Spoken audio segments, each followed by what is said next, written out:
পরবর্তী টার্গেট কে, রাষ্ট্রপতি এবং সেনাপ্রধান?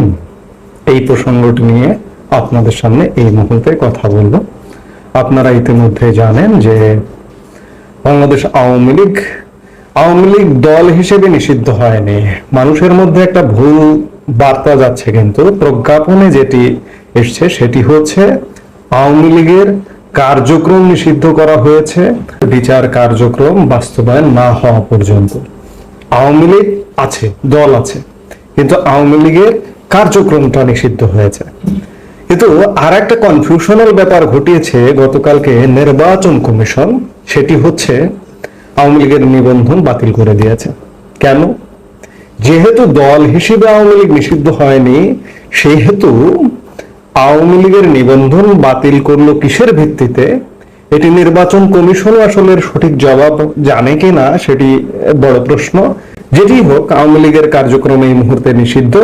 আমি বলবো যে এই যে সরকার গত 9 মাস ধরে নানা রকম পদক্ষেপের পর, কিংবা সরকারের যে দল এনসিপি কিংবা সমন্বয়করা সফল হলো, যেটি হোক, যে আওয়ামী লীগকে অফিসিয়ালি কার্যক্রম বন্ধ করতে এই মুহূর্তে সফলতার মুখ দেখেছে। এদের আবার অনেকগুলো দাবি ছিল, যেমন রাষ্ট্রপতিকে অপসারণ করতে হবে, সেনাপ্রধানকেও অপসারণ করতে হবে, এদের তেমনটাও কিন্তু দাবি ছিল।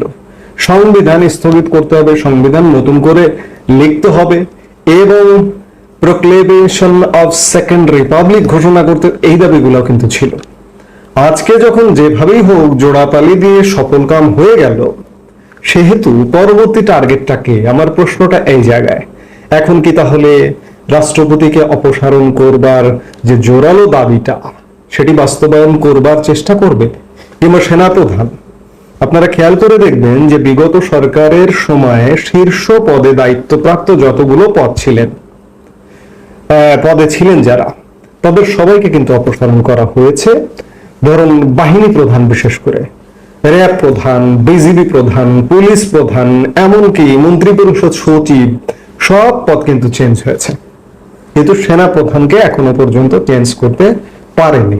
এখন এই জায়গাটাতেও কি তারা হাত দিতে চাইবে, কিংবা সেই হাতটা দিলে হাতটা কি থাকবে, নাকি হাতটা পড়ে যাবে? কে কাকে সরাবে? ডক্টর ইউনূসকে সেনাবাহিনী সরিয়ে দেবে, নাকি সেনা প্রধানকে ডক্টর ইউনূস সরিয়ে দেবে, কিংবা মহামান্য রাষ্ট্রপতিকে সরিয়ে দেবে? দেশে কি ঘটতে যাচ্ছে, এমন প্রশ্ন কিন্তু ডালপালা মেলছে। তো কাজেই এখন আসলে দেখার বিষয়, এর মধ্যে অনেকগুলো ঘটনা ঘটে গেছে।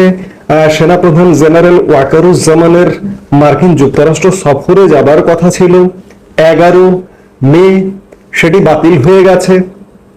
আবার গত কয়েকদিন যাবৎ, বিশেষ করে এই যে হিউম্যানিটেরিয়ান করিডোর, যে করিডোর নিয়ে আলাপ করছেন বা অগ্রগতি, এগুলো কাজকর্ম করছেন, বিশেষ করে নিরাপত্তা উপদেষ্টার সাথে মিটিং করছেন।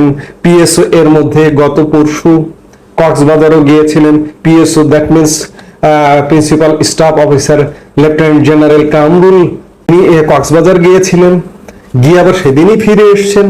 অর্থাৎ হিউম্যানিটেরিয়ান করিডোর নিয়ে পিএসও কামরুল হাসান কাজ করছেন, নিরাপত্তা উপদেষ্টা কাজ করছেন, সেনাপ্রধান কিছুটা পর্যবেক্ষণ করছেন, সেনাপ্রধানও কাজ করছেন। তবে সব কথার শেষ কথা, এখন পর্যন্ত যেটি খবর ক্যান্টনমেন্টের বা সেনাবাহিনীর, সেটি হচ্ছে যে সেনাবাহিনী কিন্তু জেনারেল ওয়াকারুজ্জামানের নেতৃত্বে এখন পর্যন্ত ঐক্যবদ্ধ। আজকে হঠাৎ করে জরুরি পরিস্থিতি ক্রিয়েট হলো, বিশেষ করে আওয়ামী লীগ নিষিদ্ধ করা হলো, এবং খবর আছে যে আওয়ামী লীগ নিষিদ্ধের বিরুদ্ধে অবস্থান নিয়েছিলেন সেনাপ্রধান জেনারেল ওয়াকারুজ্জামান।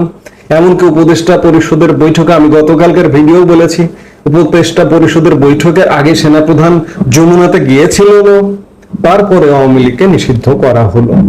এখানে নিষিদ্ধ করবার ফলে এই যে যারা নিষিদ্ধকারী, তাদের তো একটু সাহস বেড়ে গেল, আত্মবিশ্বাসটা স্বাভাবিকভাবেই বেড়ে গেল। তারা তো এখন ভেবে নিতে পারে যে মহামান্য রাষ্ট্রপতিকেও এখন অপসারণ করা যাবে, সংবিধানকে ছুঁড়ে ফেলানো যাবে, সেনাপ্রধান জেনারেল ওয়াকারুজ্জামানকে অপসারণ করা যাবে। আসলে কি করা যাবে? এই জায়গায়, সব জায়গায় তো আসলে হাত দিতে হয় না, সব জায়গায় হাত দিলে, কোনো জায়গায় হাত দিলে হাতটা তো পুড়ে যেতে পারে। আমার তো মনে হয় যে পরিস্থিতিটা সেদিকেই যাচ্ছে। দেশের পরিস্থিতি আওয়ামী লীগ নিষিদ্ধের সাথে সাথে আওয়ামী লীগের এখন কার্যক্রম নেই, কিন্তু দল আছে, কিন্তু দলকে নিষিদ্ধ করা হয়নি, আমি বারবার বলছি। তো সেই জায়গায় এখন যদি বর্তমানে যারা সরকারের দল কিংবা যারা সরকারপন্থী দেশে বিদেশে সমর্থক আছেন, তারা ডক্টর ইউনূসকে দিয়ে সেনাপ্রধান জেনারেল ওয়াকারকে অপসারণ করতে চান বা অবসরে পাঠাতে চান বা যে কোনো একটা ব্যবস্থা, অর্থাৎ তাকে পদ থেকে সরিয়ে দিতে চান। এই উদ্যোগটা নিলে কি হবে? তখন আসলে কে কাকে সরিয়ে দেবে? আমি বারবার একটু আগে যে কথাটা বললাম যে সেনাবাহিনী কিন্তু ঐক্যবদ্ধ জেনারেল ওয়াকারুজ্জামানের নেতৃত্বে এখন পর্যন্ত সেনাবাহিনীর মধ্যে অন্তত পক্ষে কমান্ড ব্রেক করেনি যে আমরা জেনারেল ওয়াকারুজ্জামানকে মানি না বা জেনারেল ওয়াকারুজ্জামানের বিরুদ্ধে অভ্যুত্থান করব, এমনটা কিন্তু এখন পর্যন্ত এই খবরটা নেই।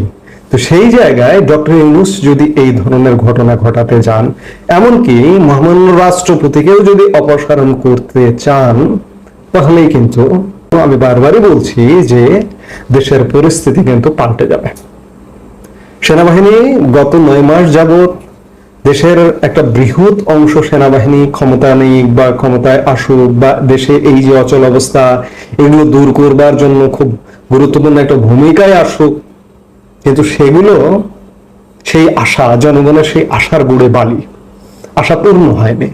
কিন্তু এবার হয়তো পূর্ণ হয়ে যেতেও পারে, কারণ জেনারেল ওয়াকারকে যদি সরাতে চায় ডক্টর মোহাম্মদ ইউনূস, কিংবা শুধু জেনারেল ওয়াকার নয়, মহামান্য রাষ্ট্রপতিকেও যদি সরাতে যায়, তাহলেও পরিস্থিতি পাল্টে যেতে পারে।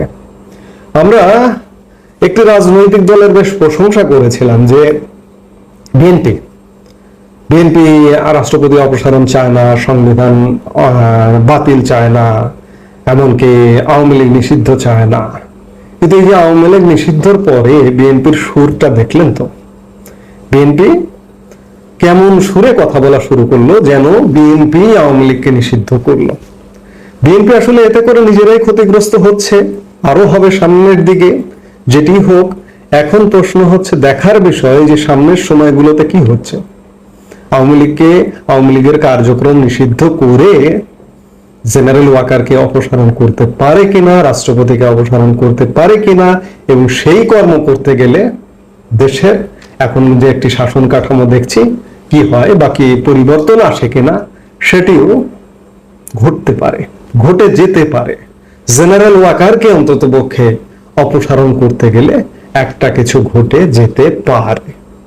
সেটি দেখবার জন্য আমাদের আরো 2-4 দিন হয়তো অপেক্ষা হতে পারে, কারণ এটি যে কোনো সময় ঘটতে পারে।